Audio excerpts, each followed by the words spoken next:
Shalom familia, esta semana estamos estudiando la porción de Shoftim. Es una porción muy interesante porque habla de lo que son los jueces y el sistema judicial de Israel. Muchas veces cuando estudiamos nosotros la Biblia, no nos percatamos o no consideramos lo que es la legalidad bíblica, cómo Dios estableció la forma en cómo se debía llevar una estructura legal de jueces, de oficiales, para mantener un orden. Y si nosotros estudiamos lo que es el antiguo Medio Oriente, nos vamos a dar cuenta que no solamente dentro del pueblo de Israel existía un orden legal o judicial, sino que en todas las naciones alrededor de Israel existía. Hay una diferencia cuando nosotros estudiamos lo que es el antiguo Medio Oriente y lo que es la Biblia en cuestión a lo que es la administración de la justicia o cómo se aplicaba la justicia. Había una forma muy distinta en lo que Dios establece como lo que es justo y lo que las naciones establecían como algo justo para ellos. De hecho, la justicia era tergiversada basado en el estatus muchas veces de las personas. Esto es algo importante porque a veces cuando estamos estudiando el Antiguo Medio Oriente, descartamos lo que es el estudio del Antiguo Medio Oriente pensando que Israel copió cosas de ellos, pero nunca consideramos que en la época, en el ámbito donde Israel se encontraba, era en el espacio de entre todas esas naciones, y obviamente que las leyes que regían todas esas leyes, todas esas naciones, eran las mismas por las cuales Israel debía regirse. Solamente que el cambio que Dios le dio a todas las leyes que ellos utilizaban, muchas de ellas es el contexto de lo que es la justicia, la administración de la justicia, cómo se administraba la justicia de una forma correcta. Por ejemplo, en esta porción vamos a encontrar varios mandamientos. Uno de ellos son que no se debe tergiversar la justicia, no se debe tratar a una persona que tenga un estatus social más elevado que otra persona en una forma diferente, sino que el juicio de los dos debe ser considerado y a los dos se deben escuchar en juicio y se debe juzgar favorable a aquel que tenga la razón. No porque una persona tenga un estatus social más elevado, esa persona va a tener más derechos o más beneficios, o esa persona va a ser impune de un juicio, porque Dios exige lo que es la equidad. La equidad es algo muy importante, que no es hacer que todo el mundo esté feliz y contento, sino aplicar la misma ley a todo el mundo. Si una persona cometía un asesinato, esa persona debía morir, no importa su estatus social. Mientras que en el antiguo Medio Oriente, la forma de ellos aplicar la ley muchas veces le daban beneficios a personas que estaban en un estatus más elevado. Entonces, una persona pobre, pues no tenía ciertos acceso a ese tipo de justicia en el antiguo Medio Oriente. Hay varias cosas que vamos a estudiar cuando estamos estudiando la porción de esta semana, la porción Shoftim. De hecho, los jueces, nosotros tenemos que ir más atrás hasta el libro de Génesis, capítulo 18, que nos va a hablar sobre lo que es sobre lo que es la justicia y lo que iba a hacer Abraham. Nosotros sabemos que Abraham caminó en el camino de la justicia, manteniendo justicia. Ahora, ¿qué representaba justicia en el antiguo Medio Oriente? ¿Qué se representa justicia a través de la escritura y cómo se establece? Hay una forma, hay unas cosas que se deben considerar cuando estamos estudiando estos puntos. Por ejemplo, el libro de la porción de Shoftim tiene 41 mandamientos. 14 de ellos son performativos y 27 de ellos son prohibitivos. Son bastantes mandamientos. La mayoría de los mandamientos en esta porción van a estar relacionados con lo que es el juez, con lo que es el cuidar de aquellas personas que son vulnerables y el pobre, el necesitado, la viuda, y también algunas leyes diversas que tienen que ver con lo que es la nación. Ahora, cuando nosotros estudiamos lo que es el sistema judicial de Israel, nos vamos a dar cuenta cómo Dios en un estado de perfección divide la administración de justicia entre tres grupos diferentes. Tenemos los israelitas, que componían un grupo dentro del Sanedrín. Tenemos el grupo de los levitas y tenemos el grupo de lo que son los sacerdotes. A veces nosotros no consideramos la importancia de cada uno de estos grupos dentro de un cuerpo judicial. Por ejemplo, todo lo que tenía que ver con las cosas santas solamente lo que eran los Kohanim, eran los responsables de las cosas santas. Por eso ellos tenían voz en esos aspectos que tenían que ver con lo que es el templo, lo que es las fechas o los días festivos y lo que es la luna nueva. Algo que se debate mucho hoy día, pero no consideramos la forma en lo que se hizo. Vamos ahorita a entrar a algunas cosas de lo que es el Antiguo Medio Oriente y cómo se mantenía el orden cósmico. Es algo que es interesante, que en el Antiguo Medio Oriente ellos pensaban que una persona tenía que mantener el orden cósmico a través de su forma en cómo esa persona actuaba con justicia y bondad. Era la forma como esa persona mantenía el orden cósmico. La mayoría de estas veces, esa persona es el rey, que es el que es el hijo de la deidad, ya sea que se creía que era divino o no, pero siempre era hijo de la divinidad o del Dios y eres responsable de mantener el orden cósmico a través de la administración de justicia y bondad. Eso es un concepto bien del Antiguo Medio Oriente y es un concepto que no solamente del Antiguo Medio Oriente, sino que también lo vamos a encontrar a través de la Biblia. El rey, aunque no es divino, no es el que Dios no tiene no es un Dios, pero es la persona responsable de mantener el orden dentro de la tierra o dentro, podríamos decir, dentro de Israel para que el pueblo pueda marchar de una forma correcta y no se vuelva un caos. Cuando nosotros estudiamos lo que son los jueces, nunca consideramos el caos que hubiera habido si no hubiera juez. De hecho, hoy día nosotros podemos ver una similitud de eso, que no hay jueces, no hay un tipo de corte judicial dentro de los rangos de lo que es ahorita mesianismo y raíces hebreas, y podemos ver que cada quien hace de acuerdo a la imaginación de su corazón. Basado en el texto que dice el libro de jueces, al final termina que cada quien hacía de acuerdo a la imaginación de su corazón. Si nosotros vamos a ese texto, de hecho, vamos a leer ese texto porque dice algo que debemos considerar. Nos dice en el capítulo 21, dice, versículo 25, dice, los hijos de Israel se fueron entonces de ahí, cada uno a su tribu y a su familia, y ellos salieron de allí para su heredad. Y en esos días no había rey en Israel, cada uno hacía lo que le parecía bien ante sus ojos. Entonces, ¿qué estamos viendo? Que cuando no hay un cuerpo judicial que pueda regir, que pueda dirigir al pueblo, se vuelve un caos. Entonces, empiezan a haber problemas dentro del pueblo. Entonces, algo que debemos considerar es el cuerpo judicial de Israel. Cuando nosotros estudiamos lo que era el cuerpo judicial de Israel, nos vamos a dar cuenta que el libro de Deuteronomio, por ejemplo, 16:18, dice, nombrarás para ti jueces y oficiales en todas las ciudades que el Señor tu Dios te da, según tus tribus, y ellos juzgarán al pueblo con justo juicio. Entonces, nosotros debemos considerar qué es el justo juicio.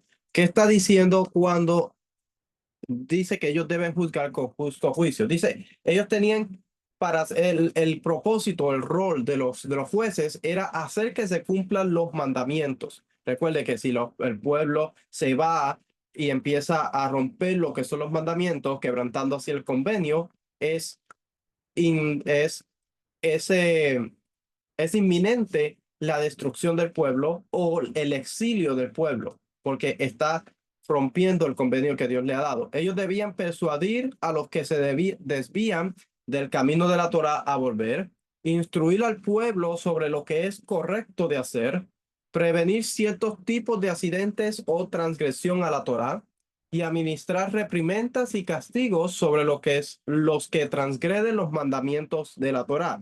Entonces, el rol de ellos era mantener las personas dentro de lo que es guardar los mandamientos y la Torá, y administrar reprimenda o castigo depende en la transgresión que la persona había hecho. Por ejemplo, si era un caso de muerte, tenía que llevarse al Sanedrín. El Sanedrín tenía que buscar dos testigos y tenía que juzgar ese caso y ver si los testimonios y la evidencia que se presentó era suficiente como para castigar a esa persona y determinar el castigo.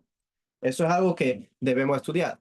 Vamos a ver dónde se establece el Sanedrín, porque muchas veces se descarta. Muchas veces se dice que el Sanedrín no es bíblico o que no es parte de lo que Dios dio. Pero vamos a ver de dónde sale el Sanedrín primero antes de entrar en el estudio de esta noche.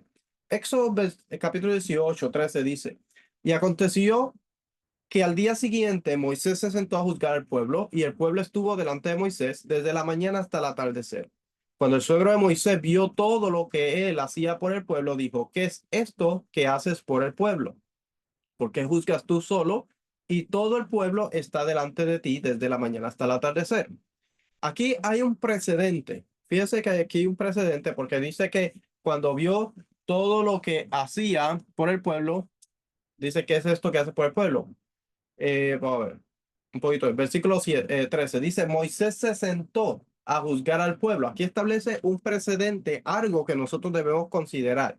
De aquí salen las leyes de que el Sanedrín está sentado y la persona que está siendo juzgada debe estar de pie cuando es juzgada, basado en este texto que nos dice que Moisés estaba sentado juzgando al pueblo, mientras que todo el mundo estaba de pie. Dice, y todo el pueblo está delante de ti, desde al amanecer, desde la mañana hasta el atardecer. De ahí sale el precedente que unos están sentados, los jueces están sentados y los que son juzgados están de pie. Dice, y respondió Moisés a su suegro, porque el pueblo viene a mí para consultar a Dios.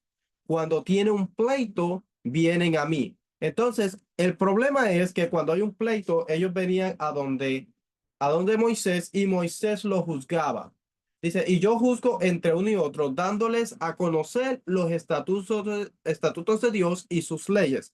Entonces, aquí nos está dando la clave para una persona que es juez. Una persona que se establece como juez debe saber lo que son los estatutos de Dios y las leyes para poder aplicarla. Porque no dice que Moisés estaba consultando a Dios y Dios le estaba dando la respuesta de cada uno de los problemas y cómo debía actuar en ese problema. Dice que él estaba dándoles a conocer lo que son los estatutos de Dios y sus leyes. Entonces, ahí ya establecimos que un juez debe estar sentado y que la persona que está siendo juzgada debe estar parada. Ahora aquí establecemos otro precedente sobre una de las cualidades que tiene que tener el juez cuando juzga. Tiene que ser una persona que sea conocedor, y no solamente conocer lo básico, sino que conocer bastante de lo que son los estatutos de Dios y las leyes, porque son la base por lo cual se juzga a una persona.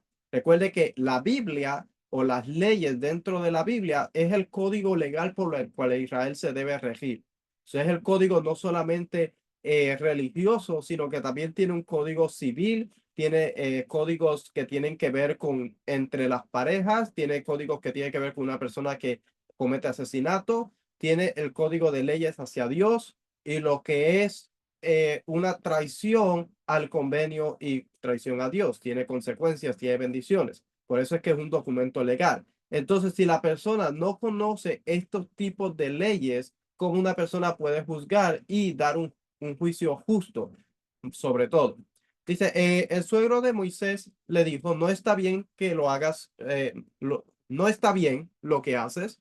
Con seguridad desfallecerás tú y también este pueblo que está contigo, porque el trabajo es demasiado pesado para ti, no puedes hacerlo tú solo. Ahora escúchame, yo te aconsejaré y Dios estará contigo. Sé tú el representante del pueblo delante de Dios y somete los asuntos a Dios y enséñale los estatutos y las leyes. O sea que ahora lo que está proponiendo el suegro de Moisés es que Moisés sea el líder de lo que es el cuerpo judicial, que cuando hay problemas que no puedan resolver, ellos lo iban a traer a donde Moisés para que Moisés pudiera juzgarlos. Pero ellos iban a establecer lo que era un cuerpo, personas que pudieran juzgar, y les iba a enseñar los estatutos y las leyes y hacerles saber el camino en el que deben andar y la obra que han de realizar. Cuando nosotros estudiamos la palabra en el camino, de hecho, vamos a buscar esto aquí, Éxodo 18:20. Vamos a buscar Éxodo 28, que estoy seguro que la palabra que va a salir ahí es jalar. Eh, 18:20. Vamos a ver. El derech. Derech, que también la palabra se puede conectar con halak, que es la forma en la que una persona camina en el mandamiento. Vamos a ver aquí. Halach, to go, to walk. Dice,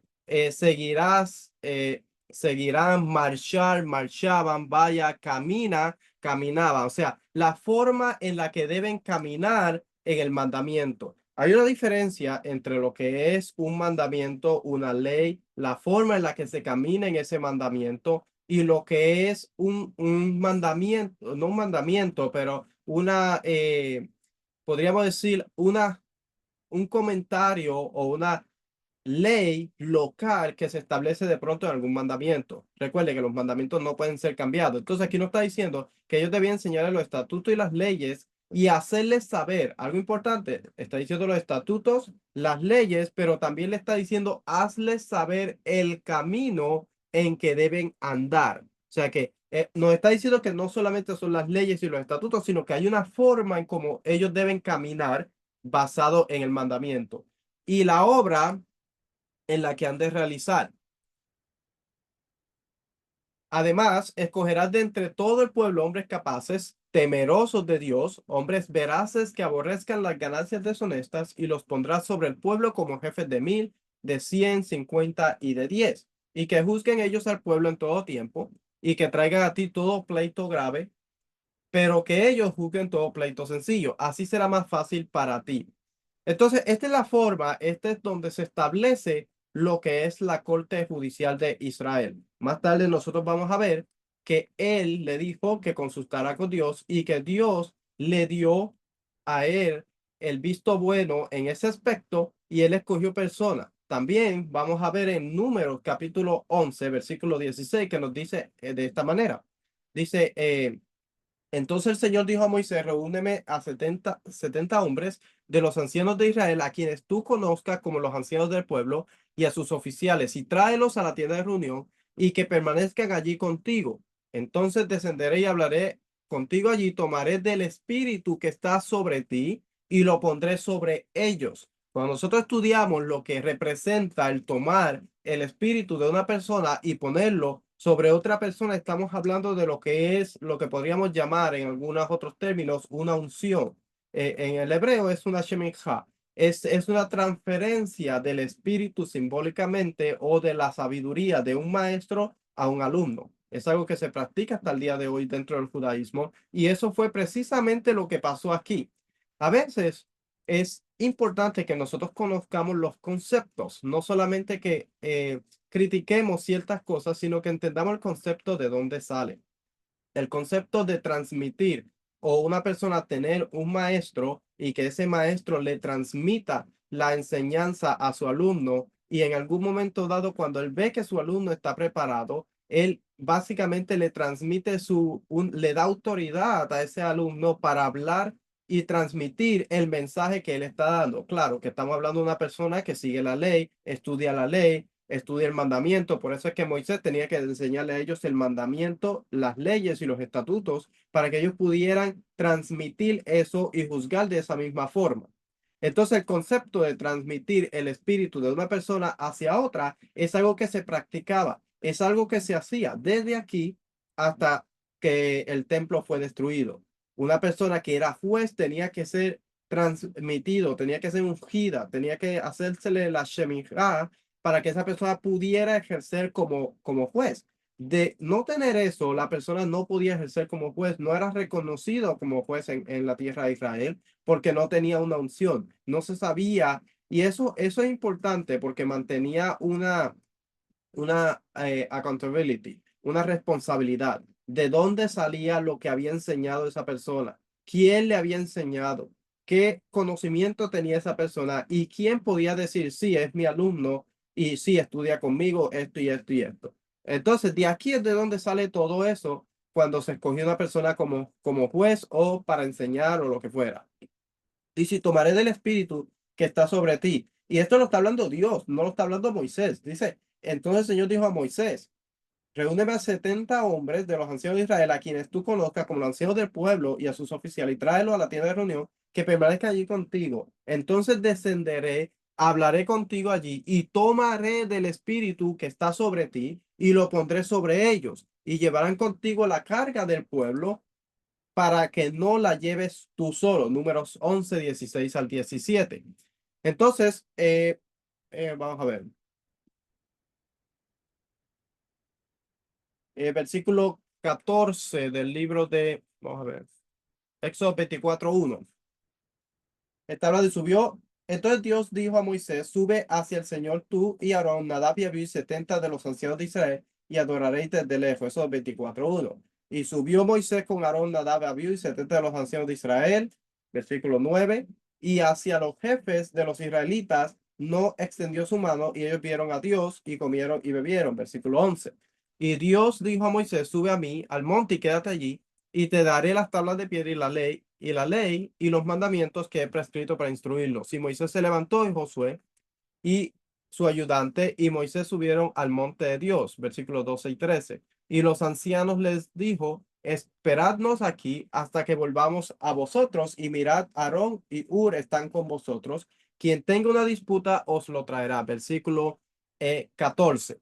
Entonces, ¿qué nos está diciendo aquí? Nos está hablando, estamos estableciendo la base de la corte judicial, que fue establecida por Dios mismo. No fue Moisés, no fue Aarón, no fue el pueblo que decidieron vamos a establecer una corte, sino que Dios mismo estableció la corte y la estructura dentro de Israel. De hecho, es más que lógico que esto pasara, porque en todo antiguo Medio Oriente, Egipto, Mesopotamia, Babilonia, existían cortes judiciales. No es posible que un pueblo que Dios está preparando como una nación no le va a establecer una forma judicial de cómo ellos deben conducirse y cómo deben ellos tratar ciertos tipos de casos que se van a acercar. Obviamente hay muchas personas y tiene que haber un orden. Entonces, ¿cuál es la estructura de lo que es los jueces? Bueno, vamos a ir acá primero, vamos a leer un poquito de lo que es el antiguo Medio Oriente. Vamos a leer un poquito de lo que es el antiguo Medio Oriente. Bueno, hay 5 leyes cuyo orden es el siguiente. Por ejemplo, vamos a encontrar el libro de Shoftim. Leyes del Sanedrín la Corte Suprema y las penas que le antañe infligir. Leyes de los testimonios, las leyes de los rebeldes, leyes del duelo, leyes de los reyes y la guerra. Por ejemplo, las leyes del Sanedrín y las penas a las que corresponde infligir incluyen 30 preceptos, 10 preceptos positivos y 20 preceptos negativos. Por ejemplo, mandamiento de designar jueces, no designar un juez que no conozca los procedimientos judiciales, no seguir la mayoría cuando haya discusión entre los jueces, no aplicar la pena capital por mayoría de un solo juez hasta que haya mayoría de 2 jueces. Realmente la pena de capital solamente se podía infligir por 23 jueces dentro del pueblo de Israel. Tenía que haber 23 jueces. 2 jueces no podían determinar la muerte de una persona, sino que tenía que haber 2 testigos y una corte de 23 como mínimo.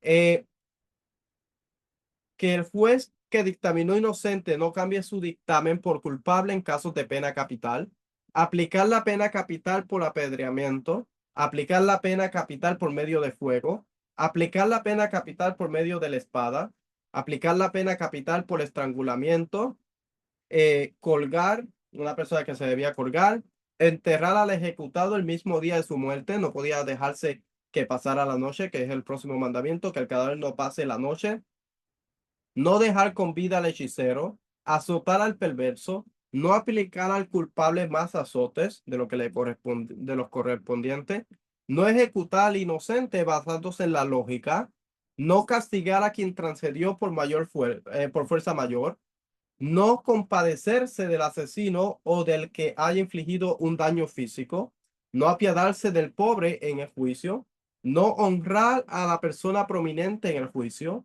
no inclinar el juicio contra un transgresor a pesar de que sea un pecador. De hecho, cuando está hablando de un pecador, está hablando de una persona que no sea, que cometa tal vez algunas cosas que no son vistas bien a las personas o a la sociedad. No significa que está pecando, sino cosas que no son bien vistas. Por ejemplo, una persona si criaba un animal que no era bien visto para la sociedad, pues le llamaban pecador. pero no es que una persona estaba transgrediendo la Torá. No pervertir el juicio, no pervertir la justicia de los conversos o huérfanos, juzgar con rectitud, no temerle al poderoso en el juicio, no aceptar sobornos, no escuchar a uno de los litigantes sin la presencia del otro, no maldecir a un juez, no maldecir al nazí, el rey o el presidente del Sanedrín, no maldecir a ningún israelita. Todos estos mandamientos son 30 mandamientos que son aplicables para el Sanedrín. Es algo que a lo mejor no hemos considerado cuando estamos estudiando la porción de Shoftim. Por ejemplo, la porción de esta semana establece funciones, responsabilidades sobre los jueces, los reyes, los sacerdotes y los profetas. De hecho, en la porción anterior estábamos viendo lo que son los profetas y cómo un profeta se mantiene en responsabilidad sobre el mensaje que trae. ¿Cómo probamos que ese mensaje viene de Dios o no? Igualmente pasa con los jueces. ¿Cómo un juez puede llegar a ser juez? ¿Cómo se establece como juez? ¿Y qué es lo que Dios exige de una persona que es juez? El libro de Miqueas, el libro de Isaías, el libro de Jeremías está lleno de versículos que nos hablan las consecuencias del pueblo cuando dejaba la justicia de un lado y oprimía al pueblo. De hecho, el libro de Éxodo, capítulo 1 hasta el capítulo 3 básicamente nos va a estar hablando de que el pueblo había sido oprimido en Egipto y, y que ellos levantaron un clamor a Dios. Dice, y aconteció que pasando mucho tiempo, Éxodo 2:23, murió el rey de Egipto y los hijos de Israel gemían a causa de la servidumbre. La servidumbre era un trabajo forzado que le estaban ellos. Dice carga, obra, esclavitud, tarea, servir, trabajamos. Entonces ellos clamaron a Dios, nos dice la Biblia, y clamaron, y su clamor a causa de su servidumbre subió a Dios. Oyó Dios a su gemido y se acordó Dios de su pacto con Abraham, Isaac y Jacob. Y miró Dios a los hijos de Israel y Dios tuvo en cuenta. La Biblia nos va a repetir varias veces este mismo concepto. Acuérdate que fuiste esclavo en Egipto. Acuérdate de la viuda, del pobre y del necesitado, porque si ellos hacen lo mismo que hizo el pueblo en Egipto y claman a Dios, Dios va a escuchar el clamor de ellos. Lamentablemente, nuestro pueblo fue precisamente lo que hizo muchas veces. Empezó a oprimir a su propio pueblo y a exigirle cosas que eran imposibles para ellos. El libro de Miqueas nos habla mucho sobre eso. El libro de Jeremías nos habla de eso. Inclusive Isaías nos habla de eso. El libro de Miqueas, capítulo 3, nos habla sobre lo que era la injusticia que había. A ver si conseguimos por acá el versículo. Eh,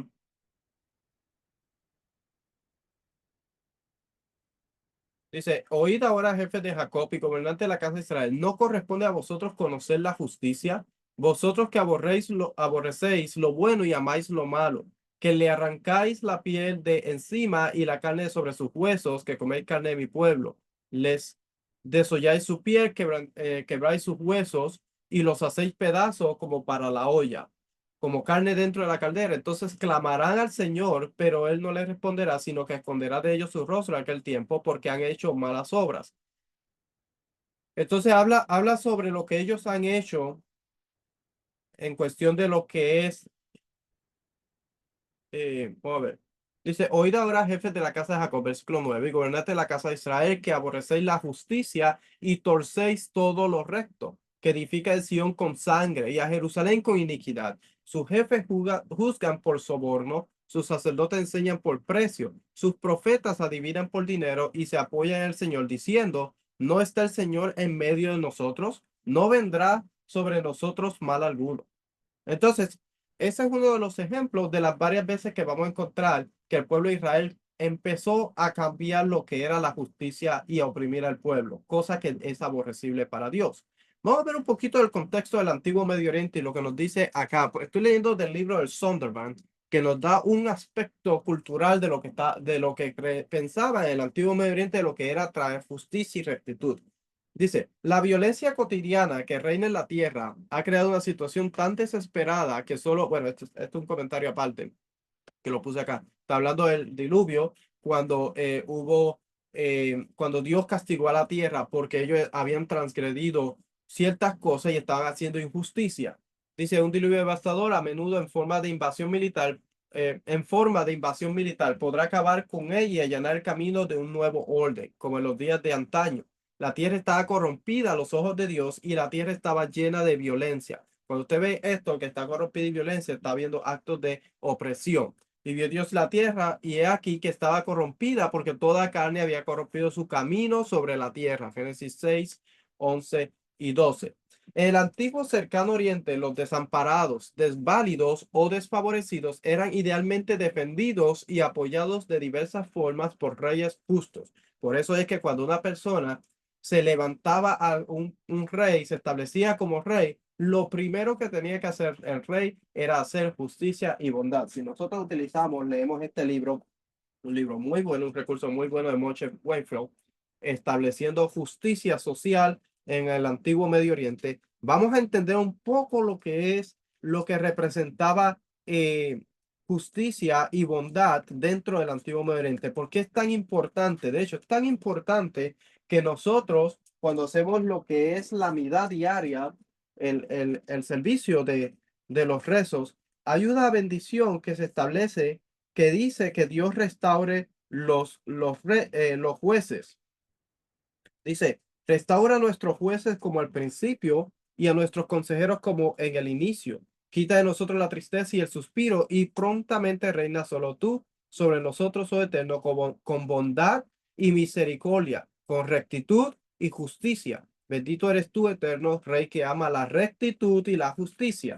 Importante porque siempre se va a estar enfatizando en lo que es la justicia, la misericordia y la bondad. Entonces, en el antiguo Medio Oriente, cuando se establecía un rey, lo primero que tenía que hacer era establecer leyes de justicia y bondad, liberar a los esclavos, liberar al oprimido, ayudar a los pobres, ayudar al huérfano. Eso era un concepto del antiguo Medio Oriente, se entendía en todo el antiguo Medio Oriente. Dice, en los himnos saumerios se salsa a la diosa Nashe como diosa que cuida y conoce a la viuda, el pobre, el huérfano, madre de huérfanos, el deudor, oprimido y el débil. O sea que en el antiguo, está obvio aquí que en el antiguo Medio Oriente se entendía este concepto de ayudar a los más necesitados. Algo que cuando nosotros estudiamos el antiguo Medio Oriente nos vamos a dar cuenta por qué. ¿Por qué era importante ayudarle a la viuda, al pobre, al huérfano y al que debía y al oprimido? ¿Por qué era importante? Porque en el antiguo Medio Oriente, si por ejemplo una mujer no tenía a su esposo, la mujer no podía hacer cosas. No era una persona que podía ser reconocida como tal. En el antiguo Medio Oriente, el hombre era el que le daba estatus a la mujer, era el que la protegía, la cuidaba, mientras que una mujer que era viuda tenía dos cosas: o mendigaba, se volvía pobre, o moría de hambre, o se volvía una, una prostituta en el antiguo Medio Oriente. Entonces, estamos viendo la diferencia en lo que es la justicia social, que no solamente está en el ámbito de lo que es un rey en la Biblia, sino que también la justicia se aplica a nivel individual. Por ejemplo, cuando una persona tiene un campo, tiene que dejar ciertas cosechas para que los pobres puedan ir detrás de ellos y recoger esa parte del campo, las esquinas, los bordes, los canaf de lo que es el campo, y pudieran ellos vivir de lo que ellos recogían, además de la justicia y la bondad que las personas hicieran como individual. Dice, la justicia y la rectitud para estas personas era la tarea especial del rey. La preocupación por los pobres junto con el extranjero y la viuda se destaca los prólogos y epílogos de los códigos de leyes de Mesopotamia. Por ejemplo, Hammurabi, Ur-Nammu, Lishpit, Itztar de Isin. Hammurabi se preocupa por los pobres, al igual que los reyes babilónicos Urukagina y Ur-Nammu en el tercer milenio. Hace, antes de la era común. Sinuhe, un egipcio, De vuelta a casa, exalta Faraón con tus libras a los pobres. Perdón, tú libras a los pobres de todo mal. Los documentos cananeos de Ugarit y las inscripciones de tumbas egipcias prescriben un cuidado y una protección especial por estas personas. Y aquí encontramos una tablilla, el edicto de Amisuaduga, que encontraron estas cosas que está hablando aquí de establecer lo que es la justicia y la bondad y cómo los reyes debían hacerlo en estas tablillas.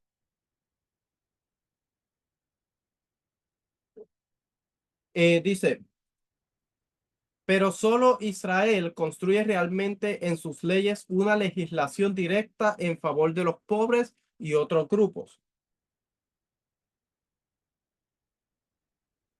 en contraposición a las grandiosas afirmaciones de los prólogos epílogos. Idealmente en Israel manda Dios el Rey Divino. Su voluntad prevalece y los pobres deben ser atendidos sin falta. Los reyes del Antiguo Oriente Próximo solían promulgar estos decretos al principio de sus reinados, pero después solo esporádicamente. O sea que en el Antiguo Medio Oriente los edictos de liberación y de ayuda para los pobres y el necesitado siempre se hacían al principio cuando el rey ascendía al trono. Pero un rey que, por ejemplo, ascendía al trono y estaba 40 años sobre el trono, luego de eso solamente lo hacía esporádicamente. No establecía otros edictos, no es que todos los años establecía edictos para ayudar a estas personas en necesidad. En el Antiguo Medio Oriente, esa es la forma como ellos hacían el tipo de justicia. Dios le dice a Israel, no, ustedes van a tener, por ejemplo, van a trabajar y si una persona pues no puede, eh, tiene una deuda tan grande y no puede, pues lo vas a coger realmente no como esclavo, sino como una persona que va a servir en su casa, va a trabajar para esa persona y esa persona va a estar hasta que pueda salir o hasta que llegue el año de remisión o hasta que la otra persona lo pueda redimir.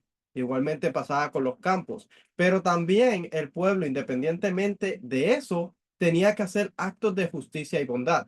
Tenía que ayudarle a los necesitados. Si una persona dice, si una persona, lo leímos en la porción, creo que anterior, que si una persona te pide y tú y está en necesidad, la persona tenía que darle y ayudarle a esa persona. Vamos a ver, el Génesis, Levítico, Deuteronomio, capítulo 15. Eh, Sí, que habla sobre lo que es el año de remisión, de lo que haya prestado al prójimo. Vamos a ver. Eh, sí, una persona tenía que prestarle a su prójimo, tenía que prestarle si su hermano estaba en necesidad. Dice, de un extranjero lo puedes exigir, tu mano perdonará y no habrá menesteroso entre vosotros, ya que el Señor te, cierto, te bendecirá en la tierra que el Señor tu Dios te da por heredad para poseerla, sino que si solo escuchar firmemente la voz de Dios, del Señor tu Dios, para guardar cuidadosamente todo este mandamiento que te ordeno hoy. Dice, pues el Señor tu Dios te bendecirá como te ha prometido, y tú prestarás muchas naciones, pero tú no tomarás prestado y tendrás. Ok, aquí, 17. Si hay un menesteroso contigo, uno de tus hermanos, en cualquiera de tus ciudades, en la tierra que el Señor tu Dios te da, no endurecerás tu corazón, ni cerrarás tu mano a tu hermano pobre, sino que le abrirás libremente tu mano y con generosidad le prestarás lo que haga falta para cubrir sus necesidades. Ahí estamos viendo que no solamente en Israel, solamente cierto tiempo, sino que todo el año el pueblo debía hacer actos de justicia y bondad y debía ayudarle a una persona cuando estuviera en necesidad. Ok, vamos a ver. En Mesopotamia creció a lo largo de los siglos un importante concepto de justicia. Una parte importante de la misión del rey consistía en establecer la justicia y liberar a los oprimidos, una gran vocación. Sin embargo, la justicia era esquiva y casi inaccesible para la clase baja. El ideal del rey se mantuvo. En Mesopotamia y Egipto se pusieron en marcha reformas sociales para garantizar la justicia, especialmente con respecto a los débiles de la sociedad. En Mesopotamia se promulgaron varios códigos de leyes, por ejemplo, el Ur-Nammu 2064, el 2046 y el Lipishtar de 1875 a 1864, las leyes de Shnuna del siglo XIX, para establecer la justicia en las tierras. Hammurabi y Shnuna compilaron antologías acadias de jurisprudencia, incluso en las sociedades con estructura de tres niveles de personas: el patricio, el plebeyo y un esclavo. Estos esfuerzos tendían a proteger a los menos poderosos y ayudar a los pobres y otros menos afortunados. Esta actividad socioteológica debía permitir a los siervos de los reyes servir adecuadamente a los dioses. Los reyes podían emitir proclamación especial de misericordia según fuera necesario. En Egipto, el rey o faraón también mantenía a Maat, el orden y la justicia. Ahora vamos a hablar un poquito de lo que es Maat ahora, porque cuando nosotros estamos hablando de lo que es la justicia en el Antiguo Medio Oriente, cómo se establecía la forma de establecer justicia, tenemos que estudiar la forma como lo hacían en el Antiguo Medio Oriente. Maat era la diosa de justicia de lo que era Egipto. Ella era la que establecía la forma como se hacía justicia y si una persona era justo o no era justo para pasar al mundo más allá, a la vida más allá de este mundo. Era la forma, la creencia de ellos, pero entonces, cuando una persona moría, se pesaba el corazón contra una pluma de maat. Eso era la forma como los egipcios lo hacían y establecía si la persona había sido justa o no había sido justa. Si no había sido justa, el corazón de la persona era dada a lo que era como podríamos decir, un perro grande que se lo devoraba, mientras que si no, pasaba a lo que era el mundo o la vida después de la vida. Entonces, esa era la forma como entonces Maat era la que establecía lo que es el orden y la justicia. Ahora, nosotros tenemos que estudiar lo que es el caos en el antiguo Medio Oriente y qué representa. De hecho, el Salmo 89, que ahorita vamos a leer un poquito de eso, habla sobre lo que es la justicia de Dios. Dice el fundamento de Dios, el trono de Dios y el fundamento es el juicio y la justicia. ¿Por qué habla y cómo se estructura ese salmo? Basado en algo que tiene que ver con algo caótico y algo que se establece un orden. Tiene que ver con la forma que pensaban en el antiguo Medio Oriente. Dice, el visir segundo al mando y su secretario debían velar por el cumplimiento de la rectitud. Este tema se mantiene hasta el Reino Nuevo y más allá. Incluso en los caóticos periodos intermedios, el intento de preservar la justicia era importante. El faraón dice, lo que la gente ama y los dioses alaban, di pan al hambriento, ropa al desnudo. Escuché la súplica de la viuda, di un hogar al huérfano. Nordorni encuentra estos mismos énfasis en la religión popular egipcia. En Canaán, el justo Dan y el de Ugarit perseguía la justicia para todos. O sea que este era algo que ellos conocían bien. Génesis 18:18 nos habla de lo que Dios le dijo a Abraham. Dice, puesto que ciertamente Abraham llegará a ser una nación grande y poderosa, y en él serán benditas todas las naciones de la tierra, porque yo lo he escogido para que mande a sus hijos y a su casa después de él, que guarden el camino del Señor, haciendo justicia y juicio, para que el Señor cumpla en Abraham todo lo que él ha dicho acerca de él. Estamos viendo que la justicia y el juicio, eh, perdón, las promesas que Dios le dio a Abraham, algunas cosas, están basadas en cómo se hacía juicio y justicia. Y Abraham debía enseñar a sus hijos a seguir el camino del Señor, guardando o cómo guardar el camino de Dios, haciendo justicia y juicio. Eh, Vamos a ver, dice, no siempre se puede determinar si un pasaje bíblico que habla de justicia y rectitud se aplica a actos realizados por el gobierno, monarquía y sus dirigentes, o si la intención de buenas acciones realizadas por el individuo. Así, por ejemplo, el versículo de Génesis 18:19, que lo leímos ahora, para que instruya a sus hijos y a su posteridad a guardar el camino del Señor haciendo justicia y rectitud, podría interpretarse de dos maneras: a los hijos de la posteridad de Abraham, representando los futuros líderes del pueblo de Israel, que en el futuro servirían como ejemplo de la ejecución de la justicia y la rectitud. Por ejemplo, Samuel, 2 Samuel 8:15, que dice: David reinó sobre todo Israel y administraba justicia y derecho a todo su pueblo. Los hijos y la prosperidad de Abraham, representando a todo el pueblo de Israel, que en el futuro descendería de él y sería dirigente en la ejecución de la justicia y la rectitud, cada hombre como su prójimo, en contraste con el pueblo de Sodoma y Gomorra, que no mantiene a los pobres y necesitados. Si vemos lo que es Ezequiel, capítulo 16:49, que nos dice: He aquí, esta fue la iniquidad de tu hermana Sodoma: arrogancia, abundancia de pan y completa ociosidad tuvieron ellas y sus hijas, pero no ayudaron al pobre ni al necesitado. Algo que Dios aborrece cuando se comete injusticia. De hecho, dicen los sabios, comentaristas sabios del judaísmo, que la cuestión o la razón por la cual Sodoma y Gomorra fue destruida fue por eso, porque oprimía a los pobres y a los necesitados. Y eso lo he tomado, ese recurso, del libro que le enseñé ahorita, de Social Justice, Justicia Social del Antiguo Medio Oriente.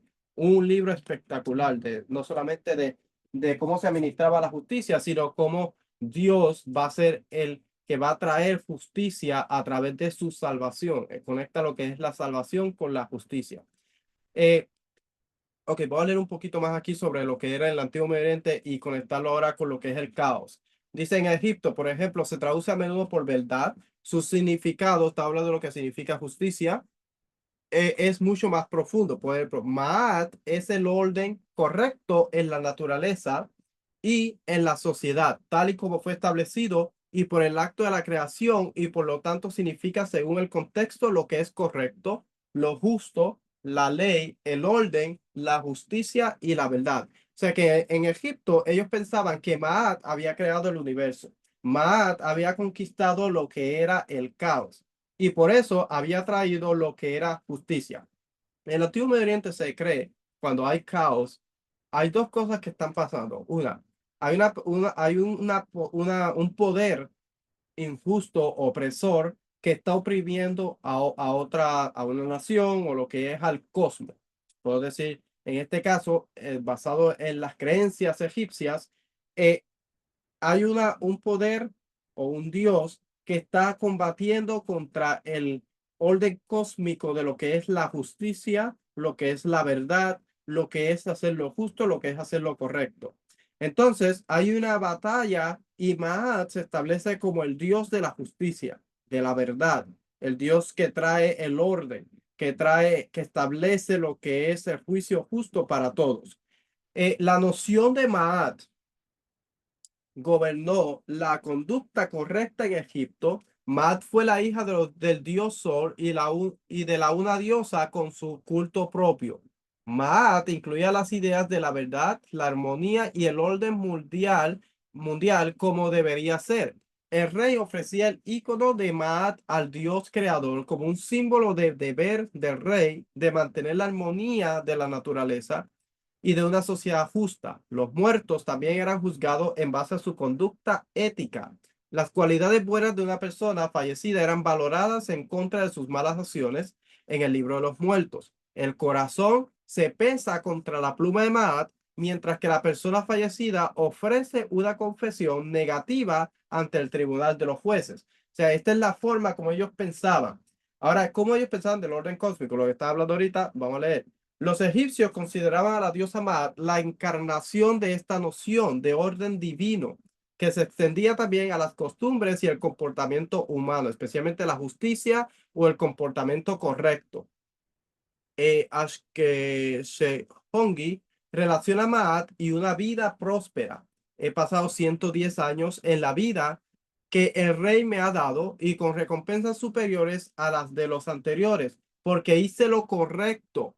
Maat para el rey. Ahora, esto se parece al texto que nosotros leemos cuando dice que hagas el juicio, que sigas la justicia para que te vaya bien todos los días en la tierra. Vamos a ver si capítulo 28, 16. Vamos a ver. Hay un texto en esta porción que habla sobre eso, que hagas lo que es correcto para que te vaya bien. Eh, a ver.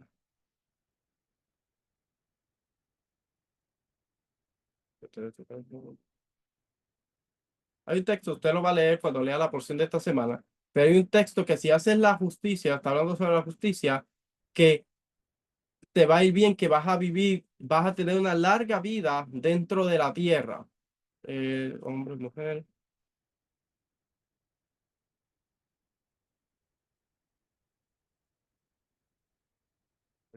Ok. O sea, la relaciona con la larga vida. Estamos viendo acá que en el Antiguo Medio Oriente se pensaba lo mismo. Pensaban que si ellos hacían lo que era bien, iban a vivir una larga vida. Dice, relaciona con una vida próspera. He pasado 110 años la vida que el rey me ha dado y con recompensas superiores a las de lo anteriores porque hice lo correcto. Maat para el rey.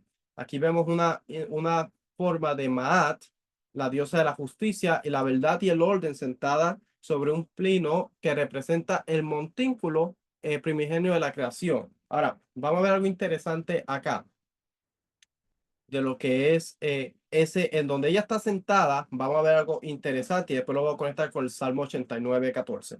Dice, el procedimiento mediante el cual el rey cumple esta obligación incluye un sacrificio diario de una imagen personificada de Maat, durante el cual dice, yo, el rey, vengo a ti, te traigo a Maat, vives en ella, te regocijas en ella, eres perfecto en ella, te unes a ella. Maat es, por así decirlo, la esencia misma de los dioses que sustenta al mundo. Y esta esencia se fortalece con el sacrificio de Maat. La estela de Hareheb identifica a Maat con un vivificante viento del norte. El arte egipcio representa a menudo el trono del rey sobre unos cimientos. Esto es importante. El arte egipcio representa a menudo el trono del rey sobre unos cimientos construidos con la letra de la palabra Ma'at.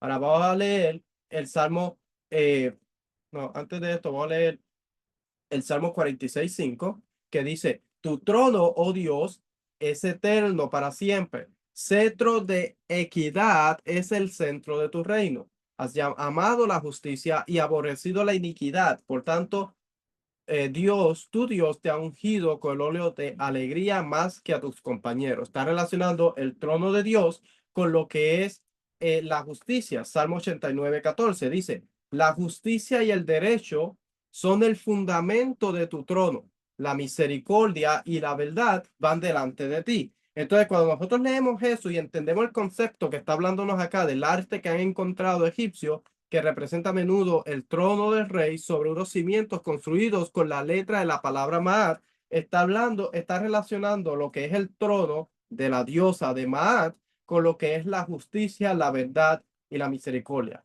El Salmo nos está haciendo un contraste y nos está diciendo que Dios es el fundamento de Dios, es lo que es el juicio, el fundamento de Dios es el trono o es el fundamento del trono de Dios, la misericordia, la verdad, el juicio o el derecho y la justicia. Algo importante porque estamos viendo el concepto de la forma como ellos pensaban lo que era justicia y cómo se establecía la forma de justicia en el Antiguo Medio Oriente y conectándolo con lo que es la Biblia. Ahora, vamos a leer vamos a seguir ahora acá estudiando lo que es la forma de establecer ellos la corte judicial en Israel. Espero terminar ya pronto. Dice, la estructura de la Torá en cómo se establecían el rey, las cortes de los reyes en Israel. Dice, habían tres cortes judiciales. Se cortaba la corte de tres jueces que estaba en cada ciudad que era menor de 120. Dice, si no es hallado el ladrón, estos son los casos que ellos podían tratar. Si no es hallado el ladrón, entonces el dueño de la casa se presentará ante los jueces. Los jueces se añade un tercer para determinar si él metió la mano en la propiedad de su vecino. Éxodo 22:8. De ahí se deduce que ellos pueden solamente tratar con casos que tienen que ver con monetarios, tipos monetarios y dinero y cosas así. Éxodo 22:8. Es una comunidad de 120 o menos para que haya una corte judicial de 3 jueces. Tratan con los casos monetarios, latigazos establecidos por la ley sobre los que quebrantan ciertos mandamientos. Había una corte de 23 jueces que la comunidad de más de 120, basado en Sanedrín, capítulo 17b, tratado 17b, que una corte de 120 tenía que tener, o 120 o más, tenía que tener 23 jueces. Ellos trataban con casos de capitales, o sea, casos que tenían que ver con muerte. O sea, que si nosotros estudiamos, por ejemplo, a Yeshua, cuando lo llevaron para ser juzgado, pudo haber sido juzgado por una corte de 23 jueces, porque se podía juzgar un caso capital. La ley y su interpretación dentro de la ciudad. Recuerde que cuando está hablando de lo que es la interpretación de la ley, no está diciendo cómo cambiar la ley, está diciendo la forma de caminar dentro de la ley. De hecho, cuando estaban leyendo de la Torá en el libro de Nehemías, nos dice que todo el pueblo estaba leyendo la Torá y los levitas y sacerdotes le estaban explicando al pueblo, le están explicando, no cambiando el mandamiento, sino que le están explicando la forma de caminar en el mandamiento. Entonces existía la corte de 70 jueces que establecían otro juez como Rosh HaYeshiva o cabeza de la asamblea o menor conocido por los sabios como el Nasi. En el lugar designado para ellos se reunían en Lishkah Hagatzi o la cámara de la piedra tallada. Esto era en el monte del templo. Cuando nosotros estamos hablando que se restablezcan nuestros jueces como antaño, estamos refiriéndonos a la construcción del templo y que se restablezca este lugar en donde se reunía la Corte Judicial de Israel. Si lo estamos viendo desde arriba, la Corte Judicial de Israel se reunía en este edificio que está, perdón, en este edificio que está aquí, en la Cámara de la Piedra Tallada. Aquí estamos viendo que era en donde ellos se reunían para hacer juicio. Acá se sentaban los jueces y era como ellos dictaminaban juicio sobre las personas. Recuerde que el que era juzgado estaba sentado. Ahora, le voy a decir algo interesante sobre cómo se escogían los jueces, porque no creo que me vaya a dar tiempo para todo, pero le voy a decir algo interesante de cómo se escogían los jueces en Israel. Para establecer un juez, tenía que pasar por un procedimiento. Recuerde que hay una corte de 3, hay una corte de 23 y hay una corte de los 70. Primero, esa persona tenía que ser escogida como un potencial para ser juez. La corte judicial de 70 establecida en Jerusalén, en el templo, enviaba emisarios por toda la tierra de Israel y buscaban prospectos para que fueran jueces. Cuando ellos identificaban estos prospectos, ellos estudiaban su familia, su comportamiento, si era una persona temerosa del Eterno, si era una persona que cómo trataba a las personas, o sea, el comportamiento de la persona y qué tan dedicado era la persona al estudio de la Torá. Esto lo indagaban ellos. Luego de pasar al próximo paso, de ser escogido como un prospecto para ser juez, la persona se sentaba la persona se sentaba y esperaba a que su turno fuera, a que él pudiera ejercer como juez. Le estoy diciendo que a veces una persona podía sentarse como un futuro juez y tal vez nunca pudo haber sido juez, porque la persona estaba esperando que uno de los jueces, si era una corte de 3, uno de ellos tenía que fallecer o uno de ellos uno de ellos no pudo venir a un juicio y necesitaba un juez para el juicio. El primero, el más viejo, el más, podríamos decir, el más sabio, el más que tenía conocimiento, se le ponía en las manos y se le hacía shechitá, que era la, la transferencia del espíritu, lo que estábamos hablando anteriormente, y se ungía, vamos a decir, ungir como un juez. Legalmente ya la persona ahora era juez, se entendía que se le transfirió el espíritu de los otros jueces, pero la persona llevaba estudiando mucho tiempo. Y así es como la persona se establecía como juez. Ya podía subir, escalar las cortes judiciales, hasta más tarde tener experiencia en la corte de 3, después de estar en la de 23, y más tarde podía ser parte, tal vez algún día, de la corte en Israel. Había un proceso de cómo se hacía. Había un proceso de cosas que ellos tenían que estudiar. Había años y años de estudio y experiencia que tenía que tener una persona para poder ejercer como juez. Es un proceso. Entonces, a veces tratamos de saltar ciertas cosas para llegar y tener el honor de tener un nombre, y se nos olvida que ese nombre o esa responsabilidad llega con mucha responsabilidad. El estar en un lugar, eh, podríamos decir, no de estatus, pero tener un lugar prominente, importante dentro de la comunidad, conlleva mucha responsabilidad. No solamente es decir, yo quiero estar ahí, sino que lleva tiempo de estudio, dedicación. Por eso es que no cualquier persona podía ser juez dentro de mismo Israel. Los jueces de 70 tenían estas funciones. Trataban con los casos capital, un falso profeta, mandamiento 517, sobre los habitantes de una ciudad que se han extraviado y adorado ídolos, mandamiento 464. Casos que afectan la nación de Israel, por ejemplo, la expansión de los límites legales de la ciudad de Jerusalén o las murallas. De hecho, ¿ha considerado usted estudiar sobre cómo se establecía la muralla de Jerusalén? No solamente era parte del cuerpo judicial, sino que también los sacerdotes hacían le daban una vuelta a la ciudad y hacían un protocolo para poder extender las murallas de la ciudad. Y tenía que ser autorizado por Dios, por un profeta, o sea, tenía que haber un procedimiento para hacerse. Algo que es interesante para indagar. La luna nueva, que hoy día hay mucha controversia sobre la luna nueva. Todo el mundo quiere ver la luna y establecer cuándo es la luna nueva. El calendario, todo el mundo cambia el calendario porque no entiende o no considera lo que son el aspecto legal de la Corte Judicial de Israel. Había forma, tenían que haber dos testigos. Había una forma cómo se establecía lo que era la luna nueva. Las festividades tienen que ver con lo que es la corte judicial dentro de Jerusalén. Decisión sobre ir a la guerra juntamente con el rey. Establecer los jueces de las cortes menores. Sanedrín, en la Mishnah nos habla de eso. Mishnah Sanedrín 2a, la corte de 23 y la corte de 3. Dictar sobre interpretación de la ley en casos no resueltos por la corte menor de 23 jueces establecidas. O sea que ellos también tenían la responsabilidad de eh, interpretar o establecer la forma de cómo se camina en ciertos mandamientos que no habían podido ser resueltos por los jueces de 23. El caso se presentaba en Jerusalén.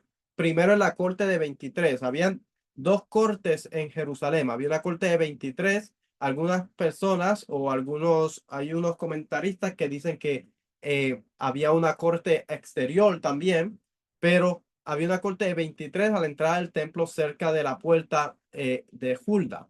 Había una puerta, otra más que estaba un poquito más adentro, y después estaba la de 70. De no resolverse el asunto, procedía a llevarse a la corte cercana de la corte de las mujeres. Si nosotros vamos a la aplicación del templo, vamos a ver en dónde estaban esas cortes.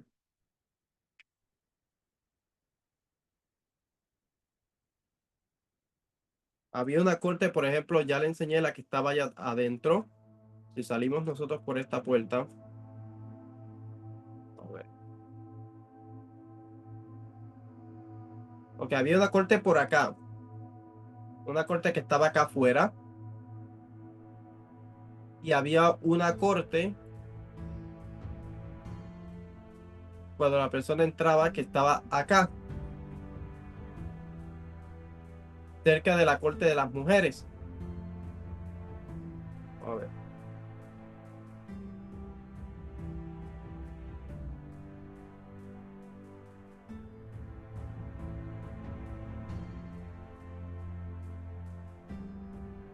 A veces son temas que a veces los vemos en la Biblia, y como no estamos muy familiarizados con lo que es, aquí era la corte menor. el Sanedrín Catán. Dice, un Sanedrín Catán pequeño fue el segundo más alto tribunal de la gente. Consistió en 23 jueces y se reunía en una cámara a la puerta oriental del Extra Hadashim, o el atrio de las mujeres. Aquí era donde se reunían y si no se llevaba adentro. Son temas que a veces son un poco difíciles porque hay mucha información, pero si nosotros estudiamos lo que es la jurisprudencia dentro de la Biblia, nos vamos a dar cuenta que es mayor, es mucha información.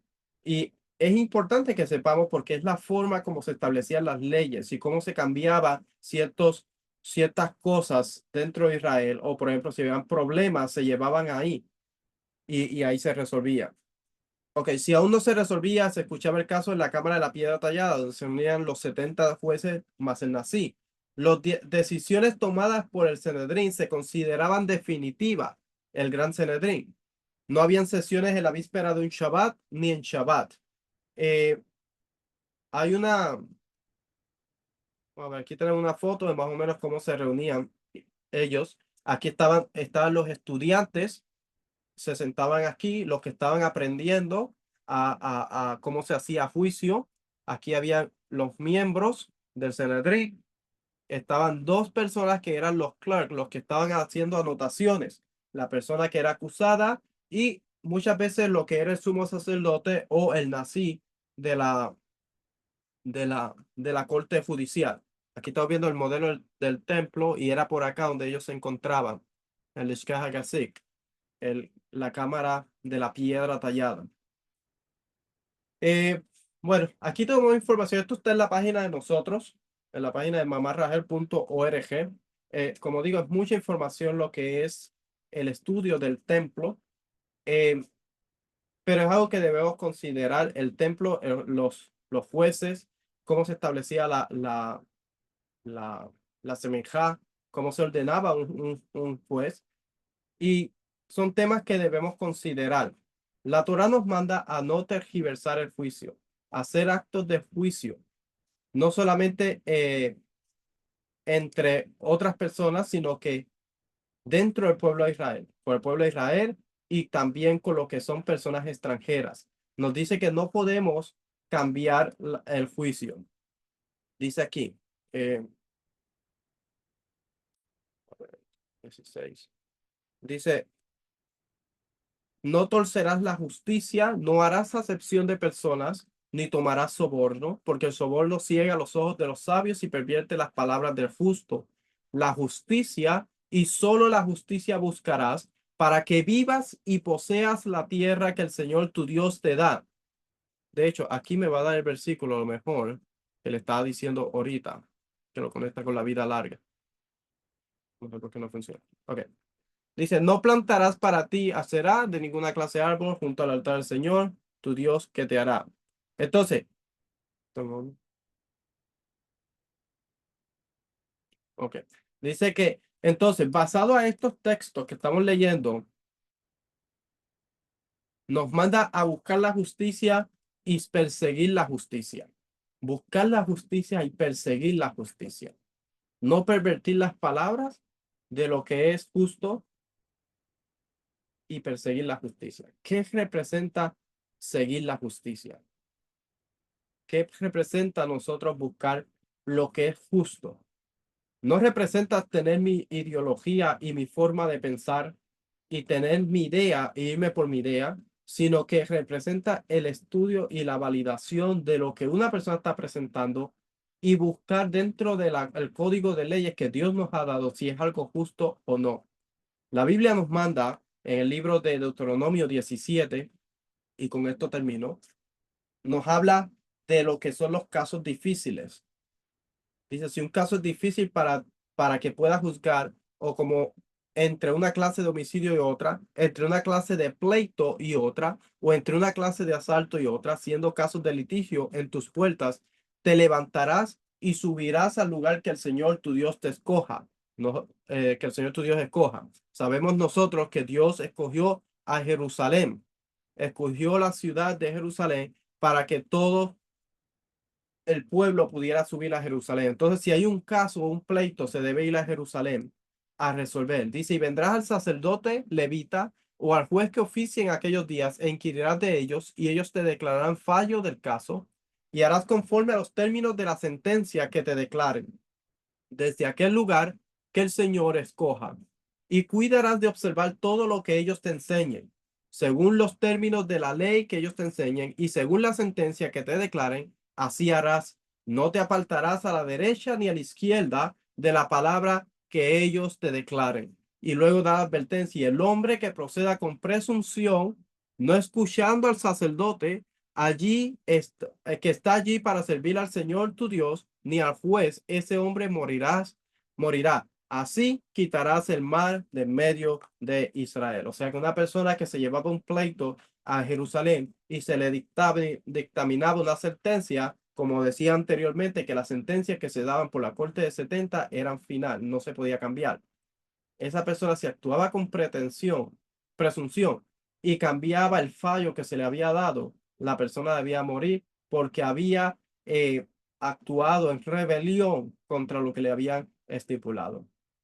Familia, espero que esto nos haga estudiar un poquito más sobre lo que son las leyes, los reglamentos y la jurisprudencia de la Biblia. ¿A quién le corresponde ciertas cosas? Hay cosas que nosotros no podemos cambiar. Establecer lo que son los días santos, los calendarios, lo que es las leyes bíblicas. Es algo que Dios decretó, Dios lo dio, no fue Moisés.